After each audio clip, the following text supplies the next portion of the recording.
कि पिछले साल बहुत अच्छी जमने लगी थी, लेकिन मालूम पड़ा कि तब से बड़े साहब बस संजना संजना कर रहे हैं और उन्होंने गर्वित साहब को जबरदस्ती संजना के साथ रहने का हुक्म दिया, जिसे गर्वित साहब ने पूरी तरह से नकार दिया था। उसी के बाद से गर्वित साहब और बड़े साहब में संजना को लेकर लड़ाइयां होने लगी। गर्वित साहब ने तो जोधपुर छोड़ने का भी प्लान बना लिया था, लेकिन बाद में उन्होंने इस प्लान को ड्रॉप कर दिया। इन शब्दों को सुनते ही आशना के मन में विचारों की बुनियाद हिलने लगी थी और तुरंत ही आशना ने लक्ष्मण से पूछा, तो गर्वित सर जोधपुर छोड़कर क्यों नहीं गए? मैं यकीन के साथ तो नहीं कह सकता, लेकिन उनके यहां से नहीं जाने का फैसला मेरी समझ से बिल्कुल परे है। शायद वो उस लड़की की तलाश कर रहे हैं जो मिस संजना की हमशक्ल थी। जैसे ही लक्ष्मण के मुंह से ये शब्द निकले, वैसे ही लक्ष्मण का फोन बजने लगा जो कार की कंपार्टमेंट में पड़ा था, और आशना और लक्ष्मण को स्क्रीन पर गर्वित साहब कॉलिंग दिखाई दे रहा था। लक्ष्मण ने तुरंत फोन उठाया और कहा, जी गर्वित साहब। ओह अच्छा जी, हम रास्ते में ही हैं, मैं बस सेक्रेटरी आशना को छोड़कर आता हूं। जी जी ओके। ये कहते हुए लक्ष्मण ने कॉल कट कर दिया था। आशना को घर पहुंचते पहुंचते 4:30 बज गए थे।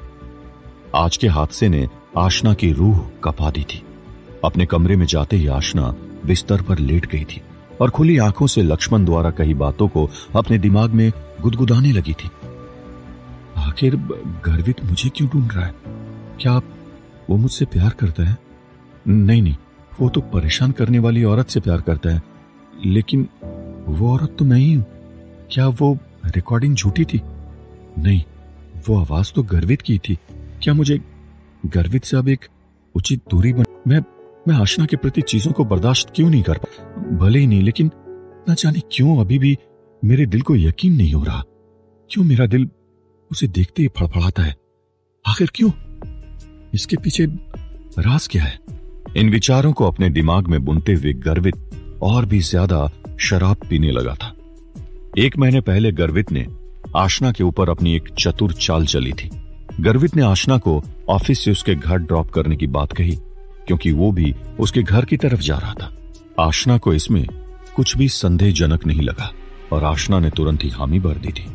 शुक्रवार का दिन था और सड़क पर काफी लंबा ट्रैफिक था।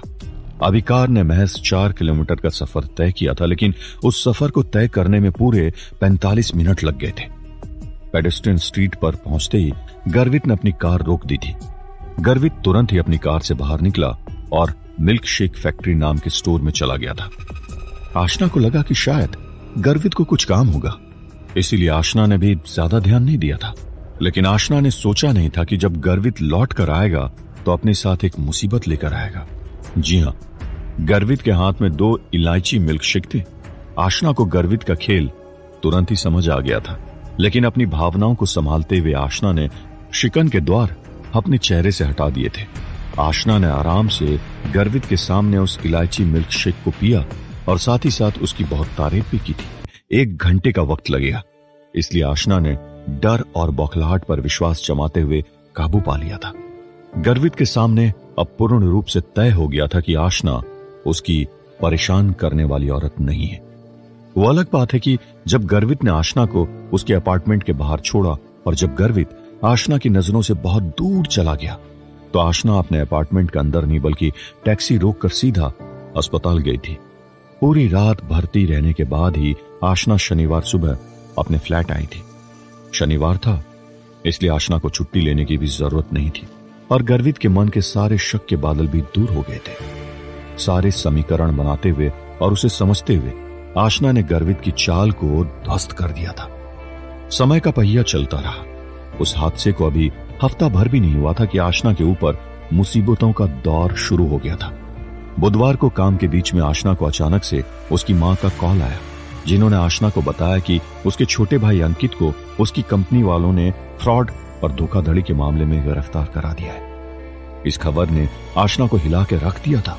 आशना ने तुरंत ही जोधपुर से बाड़मेर की फ्लाइट बुक की और तत्काल प्रभाव से ऑफिस से निकल गई थी। बाड़मेर पहुंचकर आशना के कदम सीधा पुलिस थाने की तरफ बढ़े थे। अंकित के ऊपर उसकी कंपनी वालों ने पूरे 2 करोड़ के घोटाले का आरोप लगाया था। आशना ने तुरंत ही वकील का इंतजाम किया और अपने भाई अंकित को बेल दिलवा दी थी। अंकित की कंपनी ने मामले को रफा दफा करने के लिए 2 करोड़ रुपए के हर्जाने की बात रखी थी। हम शक्ल का किरदार ने पास और कोई विकल्प नहीं था। अपने भाई को इस मामले से निकालने के लिए आशना ने अपने पैतृक घर को बेच दिया था। उन पैसों से आशना ने अपने भाई अंकित को उन आरोपों से मुक्त करवाया था। हालांकि अंकित पर दर्ज हुआ केस तो वापस ले लिया गया था, लेकिन अब अंकित के पास जॉब नहीं बची थी और पूरे बाड़मेर में अंकित का नाम भी खराब हो गया था। अब जब तक अंकित की जॉब नहीं लग जाती, उसकी जिम्मेदारी का बोझ भी आशना के कंधे पर आ गया था। 1 हफ्ते की छुट्टी लेने के बाद आशना ने अपने भाई और अपनी मां को एक किराए के मकान में शिफ्ट किया और उसके अगले दिन आशना जोधपुर आ गई थी। आशना चाहती तो गर्वित से मदद मांग सकती थी, लेकिन आशना ने अपने मामलों में गर्वित को शामिल नहीं किया था। आशना गर्वित के करीब नहीं जाना चाहती थी। वो अलग बात है, आशना के अचानक से 7 दिन गायब हो जाने के बाद गर्वित ने लक्ष्मण को आशना की जांच पड़ताल में वापस से लगा दिया था। क्या अब आशना के सारे राज गर्वित के सामने खुलने वाले थे? क्या गर्वित को कुछ ऐसा पता चलने वाला था जिससे गर्वित के होश उड़ने वाले थे? आखिर आशना के भाई अंकित को किसने फंसाया था? क्या इन सब के पीछे संजना का हाथ था? क्या करेगी अब आशना? जानने के लिए सुनते रहिए ये प्यार नहीं आसान।